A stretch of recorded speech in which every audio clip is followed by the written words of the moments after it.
The Chamber of the Thousand Suns was the most beautiful prison in the galaxy. Its walls were made of living crystal that sang when light passed through them. Its ceiling showed the real-time positions of every star in the Orion Arm. Representatives from 312 species filled its curved seats, their bodies ranging from massive stone giants to floating clouds of conscious gas. For 40,000 years, this chamber had decided the fate of civilizations. Today, it would decide the fate of humanity. High Arbiter Vexthalan rose from his throne at the center of the room. His body was made of crystal too, but darker than the walls. Harder. When he moved, he made sounds like breaking glass. He had ruled the galactic hegemony for 6,000 years. He had ordered the extinction of 17 species. He had never known defeat, and he did not intend to start today. "We convene the Assembly of Extinction," he announced. His voice filled every corner of the chamber without effort. "The subject is the species known as humanity." A holographic image appeared in the center of the room. It showed a blue and green planet, spinning slowly. Earth, the birthplace of the problem. 300 years ago, we first detected their radio signals. Vexthalan continued. We watched them carefully. We saw them reach their moon. We saw them spread to Mars. We saw them develop faster than light travel, and we saw them expand. The image changed to show a map of human space. 47 star systems, marked in red like drops of blood on the galaxy's face. They now occupy 47 systems. They were told to stop at 20. They ignored us. They were told to submit their military technology for inspection. They refused. They have violated 17 treaties. A sound rippled through the chamber. It might have been laughter, or it might have been disgust. Many species made similar noises for different reasons. Treaties they never signed, someone pointed out. The speaker was a tall insectoid creature with wings like stained glass. That is irrelevant, Vexthalan replied. The hegemony's laws apply to all species in hegemony space. Ignorance is not an excuse. Defiance is not acceptable. He gestured, and the hologram changed again. Now it showed the hegemony's military assets. The numbers were almost too large to comprehend. 14 million warships, planet-cracking weapons, stellar ignition devices that could make stars explode, nanoplagues that could dissolve entire ecosystems in hours, the Void Fleet ships that existed outside normal space and could appear anywhere, anytime. We gave them one solar cycle to respond to our ultimatum, Vexthalan said. Surrender unconditionally, or face the full might of the hegemony. That cycle ends today. He paused, letting the weight of his words settle over the chamber. They have sent a representative. One representative, a single human, alone, to face the judgment of 312 species. More sounds from the audience. This time, the amusement was clear. One representative. The humans were either very stupid or very arrogant. Perhaps both. Bring in the human, Vexthalan commanded. The great doors at the far end of the chamber opened slowly. Every eye, sensor, and perception organ in the room turned to watch.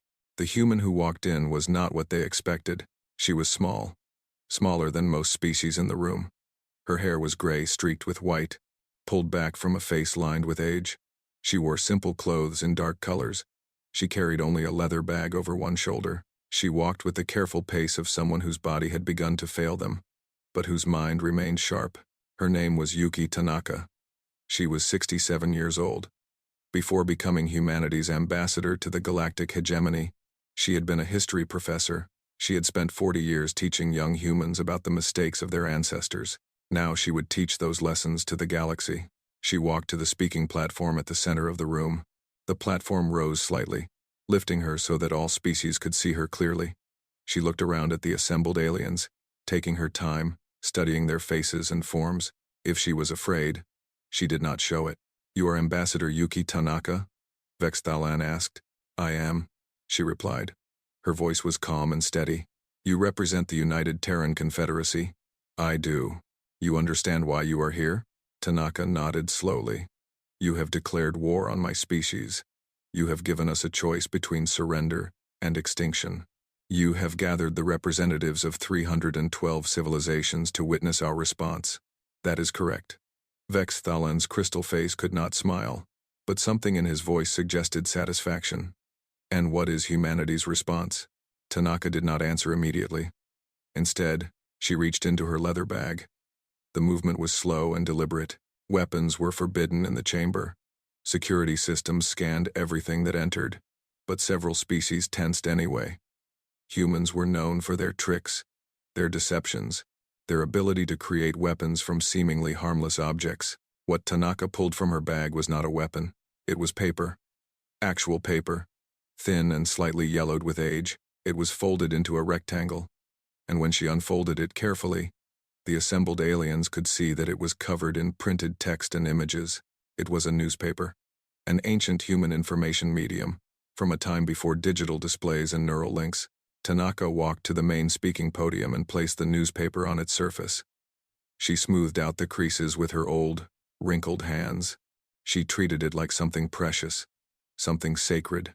"Before I give humanity's formal response," she said, "I would like the esteemed members of the hegemony to examine this document." Silence filled the chamber. Then confusion. "What is this?" Vex Thalon demanded. "It is a newspaper," Tanaka explained.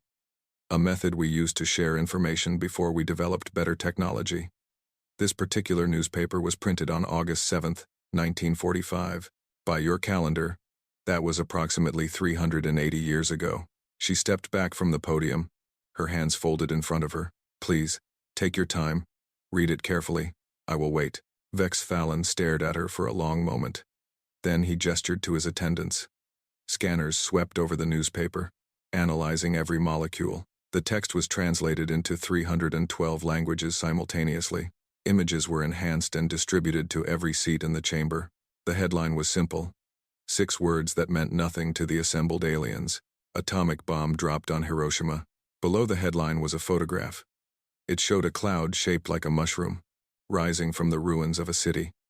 The accompanying text described the destruction. 70,000 people dead in an instant. Tens of thousands more dying slowly from radiation poisoning. The aliens read the article. They studied the photograph. And slowly, a strange feeling began to spread through the chamber. They had expected threats. They had expected begging. They had expected some clever trick, some hidden weapon, some desperate gamble. They had not expected this. "I do not understand," Vex Thalon said finally. "This appears to describe a weapon of mass destruction, used against a civilian population, on your own planet." "Correct," Tanaka said. "Used by humans." "Correct. Against other humans." Tanaka's expression did not change. "Correct." The chamber fell silent again. The crystal walls had stopped singing. Even the floating gas beings had gone still. Vex Thalon processed this information. In 40,000 years of hegemony history, no species had ever done such a thing.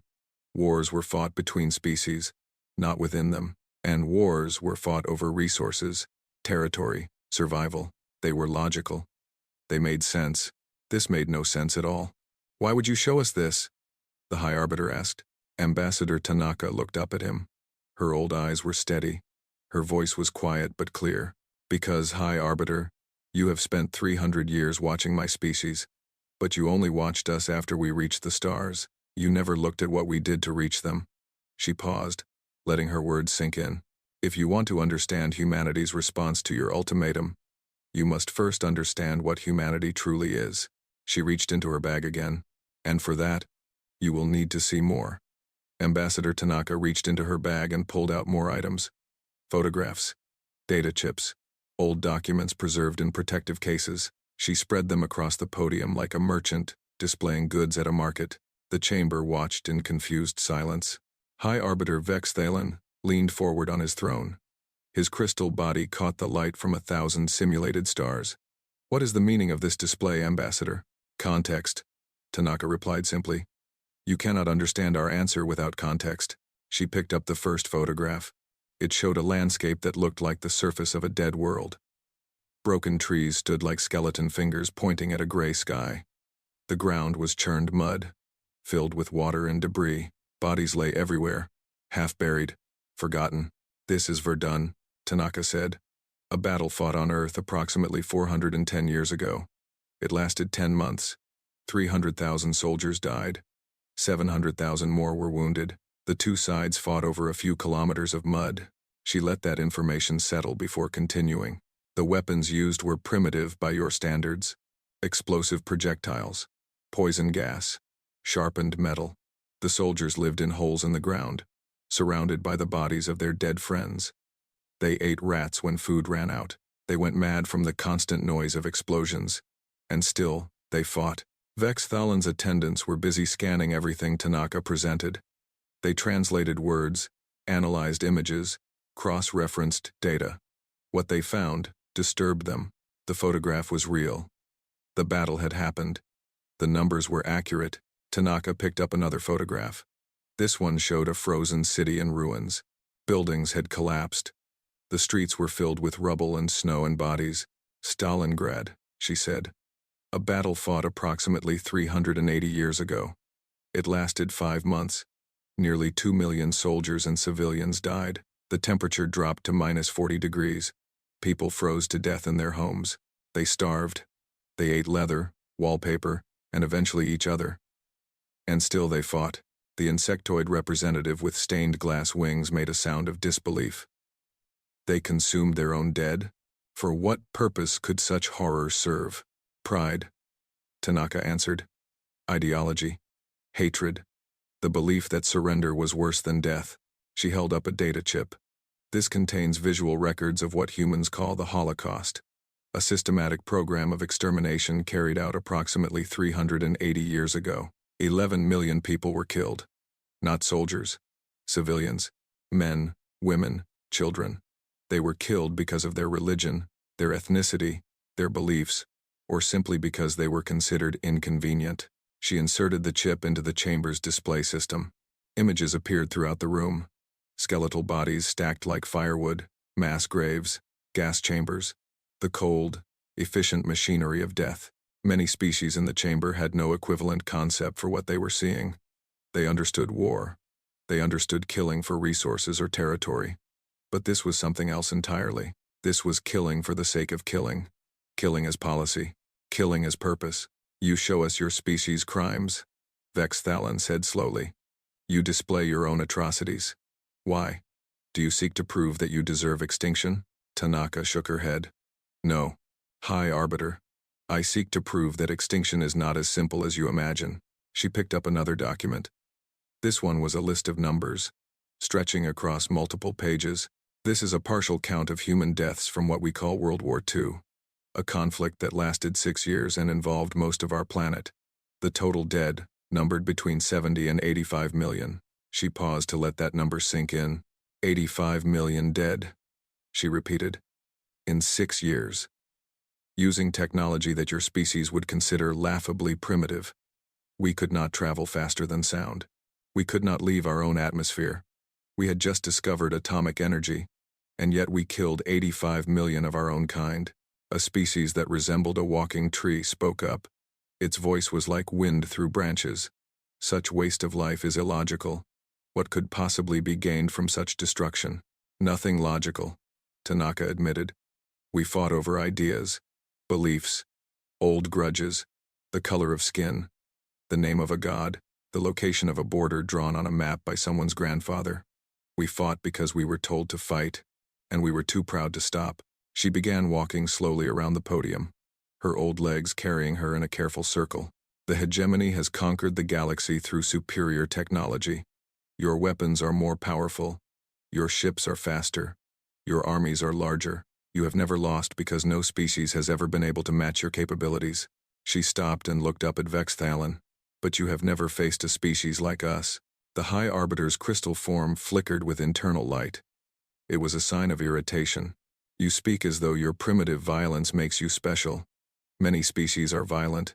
Many species fight. We have crushed them all. Yes, Tanaka agreed. Species that fight for logical reasons. Species that surrender when defeat is certain. Species that calculate the cost of war and choose survival over destruction. She returned to the podium and picked up the newspaper again. The mushroom cloud stared out at the chamber like an accusation. We dropped this bomb on ourselves, she said. Not on an enemy species, on our own people. 70,000 dead in a flash of light. We did this because we decided that ending a war quickly was worth any price.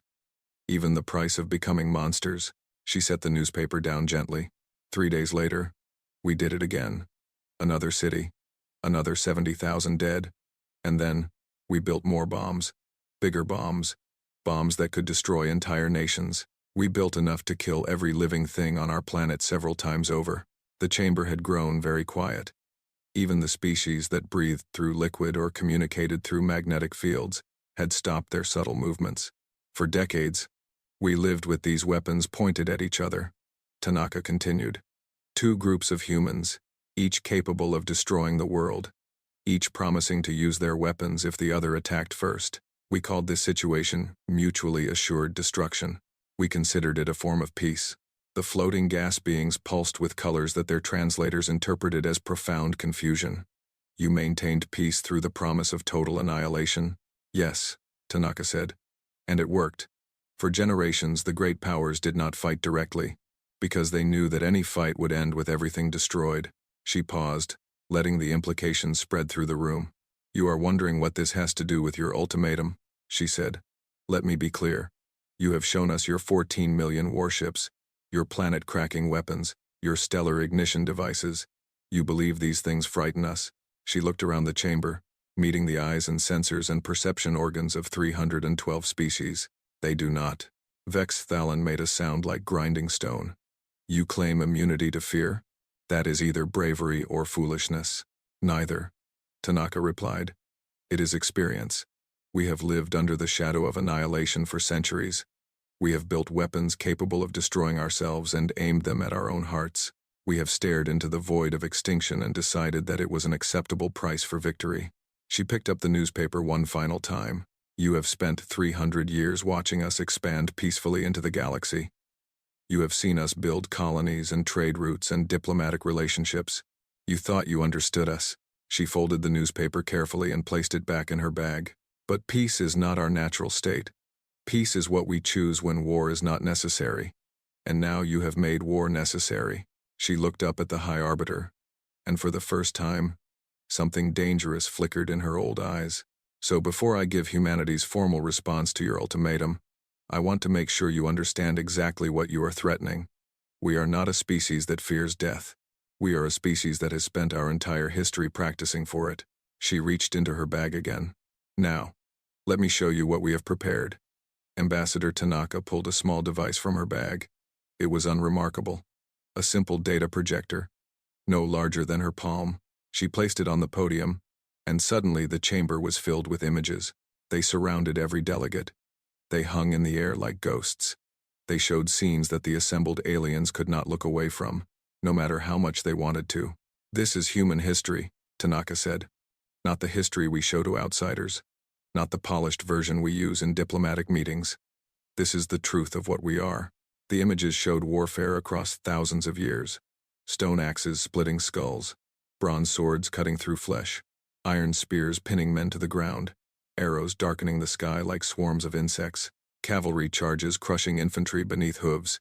We have been killing each other since before we could write, Tanaka explained.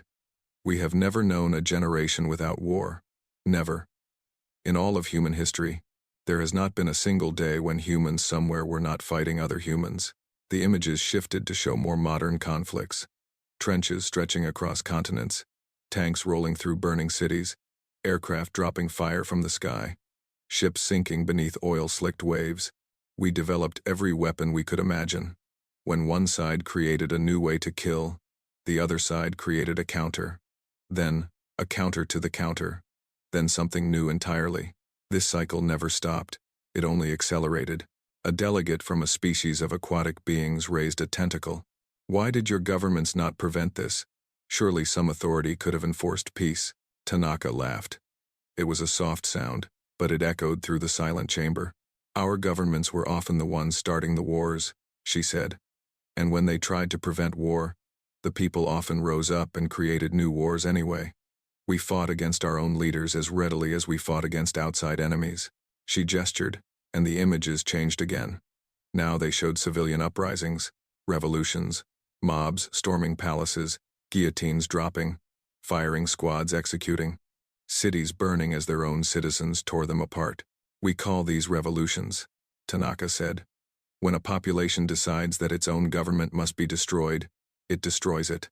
Sometimes the new government is better, sometimes it is worse. Either way, millions usually die.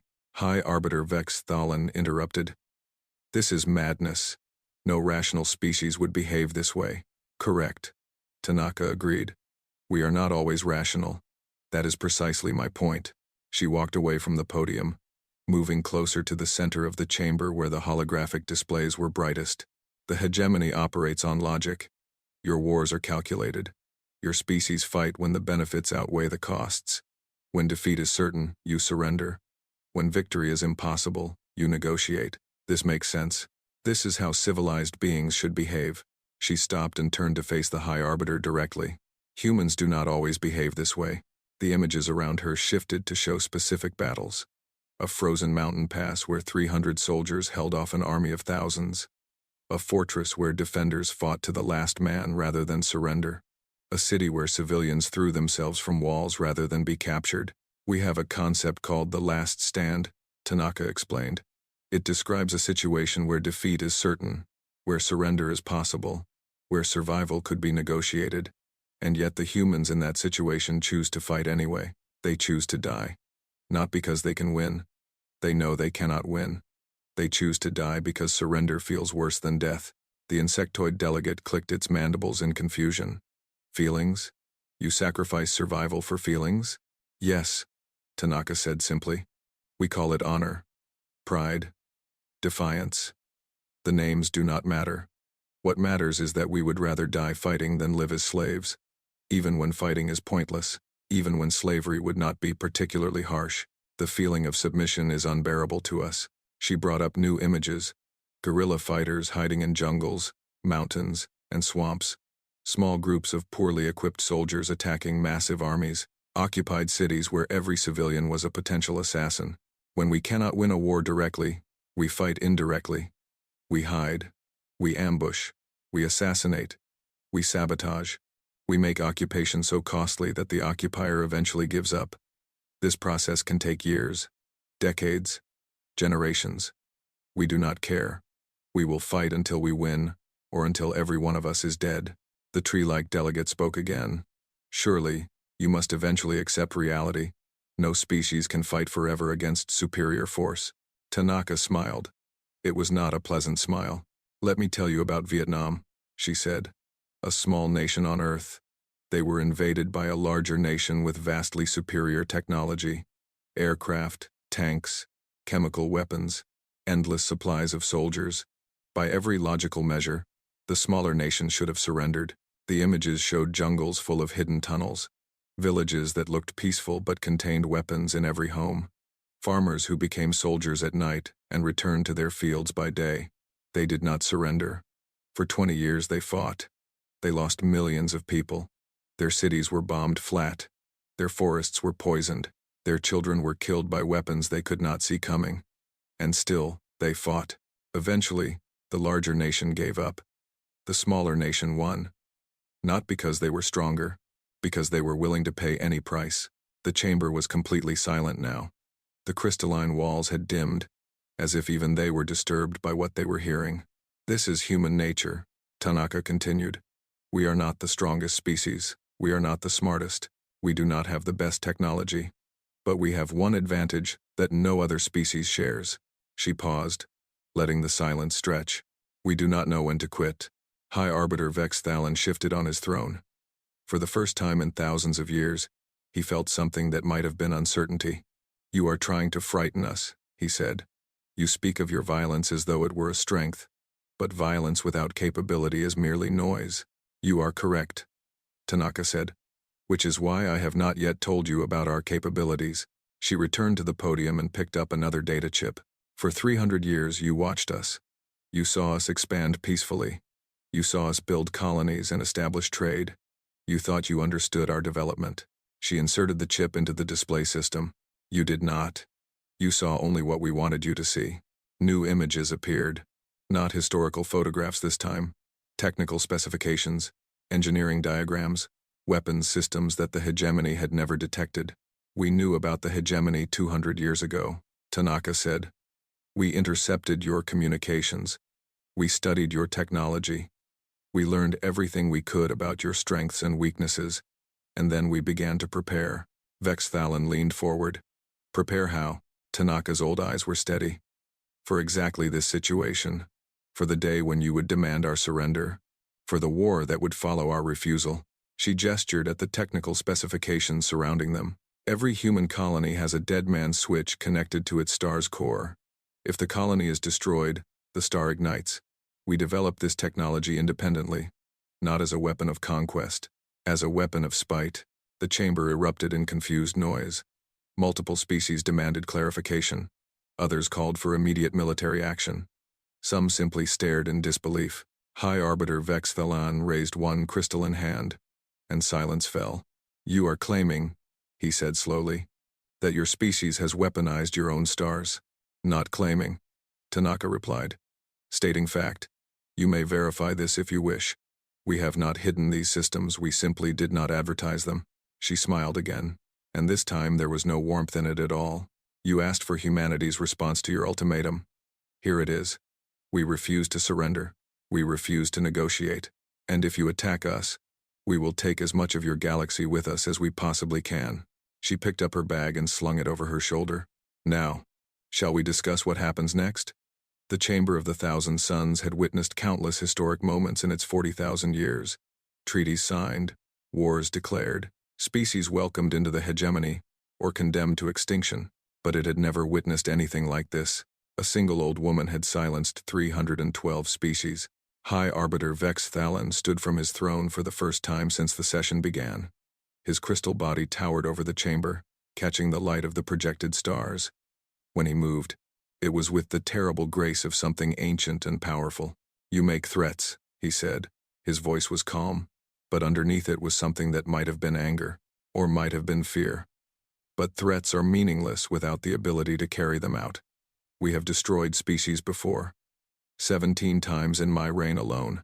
Your dead man's switches are clever, but they cannot stop our Void Fleet. Tanaka did not flinch. Tell me about the Void Fleet, ships that exist outside normal space. They cannot be detected. They cannot be intercepted. They can appear anywhere in the galaxy and strike without warning. They are the reason no species has ever successfully resisted the hegemony. Interesting, Tanaka said. And where are they stationed? Vex Thalan hesitated. The location of the Void Fleet was the hegemony's most closely guarded secret. But surely it did not matter now. What could the humans do with the information? They are distributed throughout hegemony space, he said, ready to respond to any threat within hours. Tanaka nodded slowly. And they use hyperspace corridors for faster-than-light communication with their command structure, correct? The silence that followed was deafening. How do you know about the hyperspace corridors? Vex Thalan demanded. We have been watching you for 200 years, Tanaka reminded him. Did you think we spent that time doing nothing? She walked to the center of the chamber, directly beneath the holographic map of the galaxy. Her small figure was dwarfed by the spinning lights of a billion stars. Here is what we have done, she said. We have seeded 200 star systems with antimatter devices. These systems are not random. They are positioned along the major hyperspace corridor junctions that your empire depends on for communication and trade. The map shifted, highlighting the systems she mentioned. They formed a web across hegemony space, touching every major route. If these devices are activated, they will not simply destroy the systems they are in. They will create cascading disruptions in the hyperspace network itself. Your corridors will collapse, your Void Fleet will be stranded. Your 14 million warships will find themselves years away from home, unable to communicate, unable to receive orders, unable to resupply. The floating gas beings pulsed with agitated colors. This is not possible. The hyperspace network has existed for millions of years. It cannot be disrupted. It has never been disrupted, Tanaka corrected. That is not the same thing as cannot be disrupted. Your species never tried because you never needed to. You had no enemies capable of threatening your network. Until now. High Arbiter Vex Thalan's crystal form flickered rapidly. Data was flowing through him. His attendants were running calculations, checking sensors, verifying Tanaka's claims. Even if this is true, he said slowly, it would harm you as well. Without the hyperspace network, your own colonies would be isolated. Your economy would collapse. Your species would be thrown back to the age before faster-than-light travel. Yes, Tanaka agreed. We know. She let that simple statement hang in the air. You do not understand, she continued. We are not trying to win. We are not trying to conquer your empire, or take your territory, or claim your resources. We are simply refusing to lose. She looked around the chamber at the assembled aliens. Many of them had never experienced true fear. Their species had been part of the hegemony for thousands of years. They had forgotten what it meant to be threatened. They were remembering now. Let me tell you what will happen if you attack us, Tanaka said. Your fleets will destroy Earth. They will glass our colonies. They will kill billions of humans. And we will die knowing that we have taken your entire civilization down with us. The insectoid delegate stood. Its stained glass wings trembled. This is insanity. You would destroy yourselves to destroy us? Yes. But why? What could possibly be worth such a price? Tanaka turned to face the delegate. Her old eyes were calm. Her voice was steady. Because we refuse to be conquered. Because submission is worse than death. Because if we cannot be free, then neither will you. She reached into her bag and pulled out one final item. It was a small book, old and worn, its pages yellowed with age. This is a collection of human stories, she said. Stories we tell our children. Stories that shape how we think, how we fight, how we understand the universe. She opened the book to a marked page. One of these stories is about a man named Samson. He was captured by his enemies. They blinded him. They chained him. They humiliated him. And when they brought him to their temple to mock him in front of their leaders, he pulled the building down on top of himself, killing everyone inside, including himself. She closed the book gently. The last words of this story are, and he killed more in his death than he had killed in his life. The chamber was silent. We have hundreds of stories like this, Tanaka continued. Thousands. Stories of heroes who chose death over defeat. Stories of soldiers who held their positions until the last man fell. Stories of civilians who burned their own cities rather than let them be captured. These are not warnings in our culture. They are aspirations. We teach our children to admire these people. She put the book back in her bag. You have built your empire on the assumption that all species are rational. That when defeat is certain, resistance will end. That superior force always leads to victory. She looked up at High Arbiter Vex Thalon.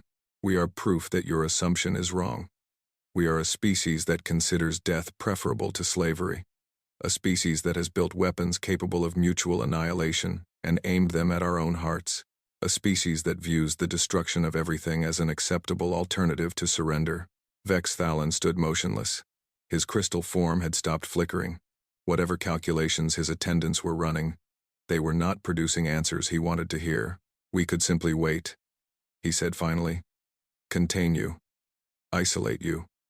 Let time do what warfare cannot. You could try, Tanaka agreed. But you would be gambling that we would not find a way to strike first, that our devices would not be activated by some accident, some miscommunication, some officer who decided that waiting was too much to bear. You would be gambling every day, for generations, that the unpredictable species with the weapons of mass destruction would continue to choose patience over action. She smiled. It was the smile of someone who had already won, even if the other side had not realized it yet. Do you feel lucky, High Arbiter? The silence stretched. Seconds became minutes. The assembled representatives of 312 species waited, barely breathing, for their leader to respond. When Vex Thalon finally spoke, his voice was different, quieter, more careful. What do you want? Tanaka's smile widened. Now, she said, we can begin the real negotiation. 3 solar cycles passed. The chamber of the 1,000 suns looked the same as it always had. The crystal walls still sang when light touched them. The ceiling still showed the real-time positions of every star in the Orion arm. Representatives from 312 species still filled its curved seats, but everything had changed. The Assembly of Extinction had been quietly dissolved. The vote for war had never happened. The 14 million warships had remained in their positions, their weapons cold, their crews waiting for orders that never came. Instead, there had been negotiations. High Arbiter Vex Thalon had conducted them personally. He had met with Ambassador Tanaka every day for 3 cycles, discussing terms, making offers, testing boundaries. Each time he pushed, she pushed back harder. Each time he threatened, she calmly reminded him of what humanity was willing to do. In the end, the agreement was unlike anything the hegemony had ever signed. Humanity would be granted full sovereignty over their 47 star systems. They would not become members of the hegemony, but neither would they be its enemies.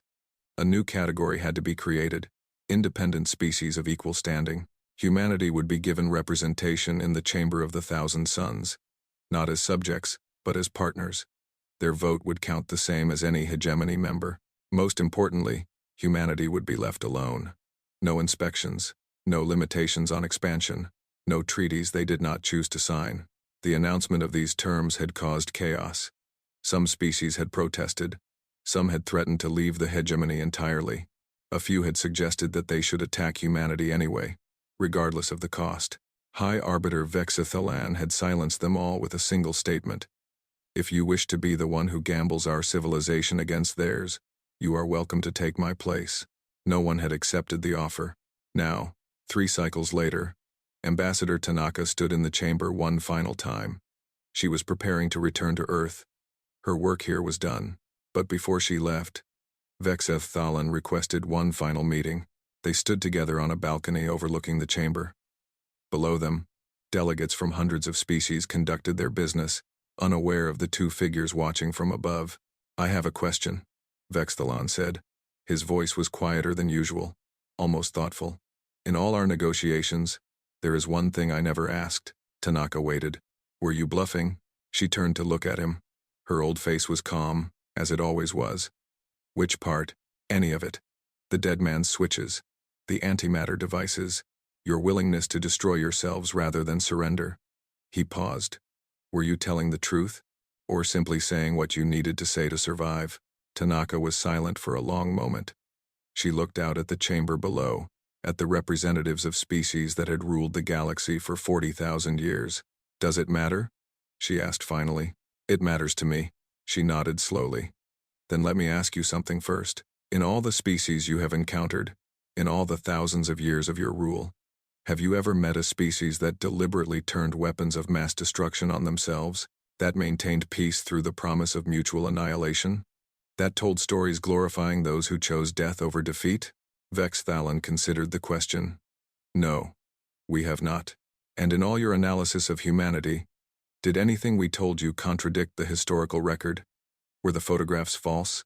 The documents invented? The numbers exaggerated? They were accurate, he admitted. We verified everything. Tanaka reached into her bag. For one last time, she pulled out the old newspaper. The headlines still stared up at them. Those 6 words that had changed everything. Atomic bomb dropped on Hiroshima. This happened, she said. We did this to ourselves.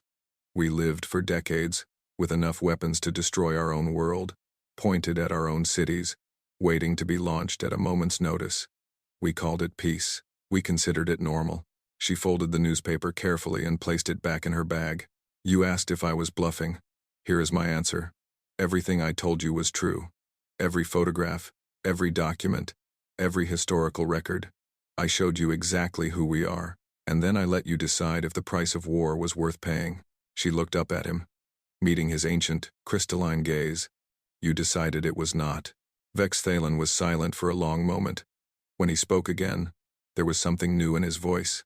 Not fear exactly, perhaps respect. You are a dangerous species. Yes, Tanaka agreed. We are. And you do not even see this as a flaw. No. She smiled, and for once there was genuine warmth in it. It is simply what we are. We evolved on a world where everything wanted to kill us, including ourselves. We did not survive by being reasonable. We survived by being too stubborn to die. She turned to leave, but paused at the doorway. One more thing. High Arbiter, you asked if I was bluffing about our willingness to destroy ourselves rather than surrender. I want you to understand something. She looked back at him. Even if we had no weapons, no dead man's switches, no antimatter devices, even if we were completely helpless, we still would not have surrendered. We would have fought you with rocks and sticks and bare hands. We would have died. All of us. Every last human being. And with our final breaths, we would have cursed your names. She touched the bag at her side, where the newspaper rested. That is not a bluff. That is who we are. Then she was gone. 2 months later, Ambassador Tanaka returned to Earth. Her shuttle landed in a field outside Geneva, where the United Terran Confederacy had its headquarters. Crowds had gathered to welcome her home. News drones filled the sky. broadcasting her arrival to every human colony. She was a hero.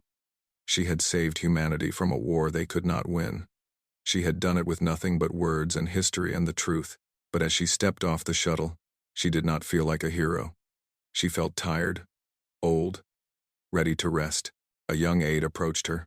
He was perhaps 30 years old, eager and nervous. He had been assigned to escort her to the debriefing. "Ambassador," he said, "I have to ask. During the negotiations, were you ever afraid? Did you ever think the bluff might not work?" Tanaka stopped walking. She looked at the young man for a long moment, studying his face. "What bluff?" she asked. He blinked. "The threats. The dead man's switches. The antimatter devices. Surely those were just negotiating tactics." Tanaka reached into her bag. She pulled out the newspaper and unfolded it carefully, showing him the headline. "The Mushroom Cloud. The Destruction of Hiroshima. This happened," she said. "We did this. Not to an enemy species. To ourselves." She folded the newspaper and put it away. "Everything I told them was true. I simply showed them who we are and let them decide if the price was worth paying." She began walking again, moving toward the waiting vehicles. "The galaxy has predators," she said. "Countless species with advanced technology and ancient empires and fleets of warships. But none of them evolved on a world where everything wants to kill you. None of them survived by fighting themselves for resources, territory, and ideas. None of them built weapons capable of ending all life, and then pointed those weapons at their own hearts." She looked up at the blue sky of Earth, the same sky that had watched over countless human wars, the same sky that had seen the mushroom clouds rise over Hiroshima and Nagasaki. "We did not survive by being reasonable," she said. "We survived by being too angry, too stubborn, and too spiteful to die. And now the galaxy knows it." The young aide stared at her. "So we really would have done it? Destroyed ourselves rather than surrender?" Tanaka smiled. It was the smile of someone who understood something terrible about the universe, something that most species never had to learn. "Yes," she said, "we would have. And that is why we did not have to." She climbed into the waiting vehicle and closed the door. As it pulled away, the young aide remained standing in the field, watching her go. Above him, the blue sky of Earth stretched on forever. And somewhere beyond it, 312 species were learning to live with a new truth. The hegemony had spent 40,000 years conquering the galaxy through superior technology. They had crushed every species that opposed them. They had never known defeat, but they had never encountered a species that considered extinction preferable to defeat. A species that had spent its entire history preparing for the worst. A species that looked at the void of annihilation and said, "If I cannot have it, no one will." They had never encountered humanity. Now they had, and they would never forget.